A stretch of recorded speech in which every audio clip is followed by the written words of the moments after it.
What do a teenager running away from home and the most coveted fashion empire on the planet have in common? The answer: Louis Vuitton. The year is 1837. A 16-year-old boy named Louis Vuitton embarks on an epic journey on foot from his native Jura to Paris. He seeks neither fame nor fortune, but rather to escape a peasant destiny and forge a future for himself. What he didn't imagine was that his name would end up engraved on bags, suitcases, and even in the collective imagination of millions. Paris, the city of light, is boiling in the midst of the Industrial Revolution. Luxury and travel become aspirations of a rising bourgeoisie. Louis, with his innate talent for craftsmanship, finds work as an apprentice trunk packer. At that time, traveling was an odyssey, and trunks, true containers of treasures, suffered all kinds of mishaps. Louis soon stands out for his ability to protect the belongings of the nobility and high society. But Vuitton was a visionary. The trunks of the time were heavy, uncomfortable, and dome-shaped, which made them difficult to stack. In 1854, he decided to take the plunge and opened his own workshop. His idea: flat trunks covered in waterproof canvas, much more practical and lighter. The innovation is a resounding success. The Parisian elite surrenders to the functionality and elegance of his creations. Word of mouth works, and the brand begins to grow. Louis partners with his son Georges, a brilliant strategist who senses the international potential of the business. Together, they devise the famous damier pattern, a discreet grid that protects their designs from imitations, which are becoming increasingly frequent.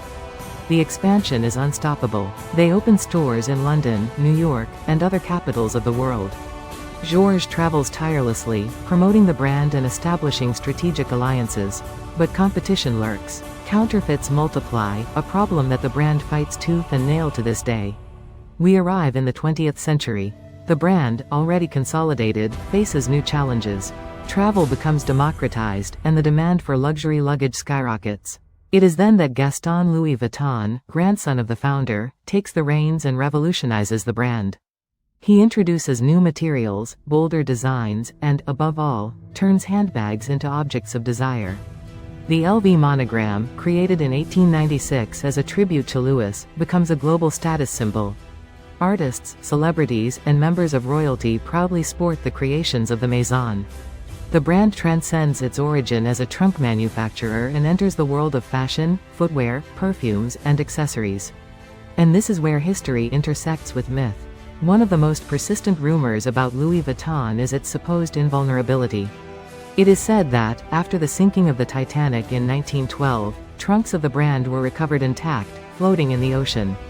Legend has it that their impermeability and resistance were such that they protected the belongings of their owners and even allowed some to survive clinging to them. Reality or fiction? The truth is that the brand has always emphasized the quality and durability of its products. There are documents and testimonies that confirm the recovery of some trunks, although the story of total invulnerability is, probably, an exaggeration fueled by the halo of exclusivity that surrounds the brand. Today, Louis Vuitton is much more than a luxury brand. It is an empire that spans from fashion to art, through gastronomy and hospitality. Its designs are instantly recognizable, its fashion shows set trends, and its monogram is a symbol of status in every corner of the planet. But what remains of that young man who fled his home with a suitcase full of dreams? His entrepreneurial spirit, his passion for craftsmanship, and his obsession with quality. Values that have transcended generations and that remain the soul of a brand that, against all odds, became a legend. Because sometimes, behind a simple logo, there is a whole story that few know.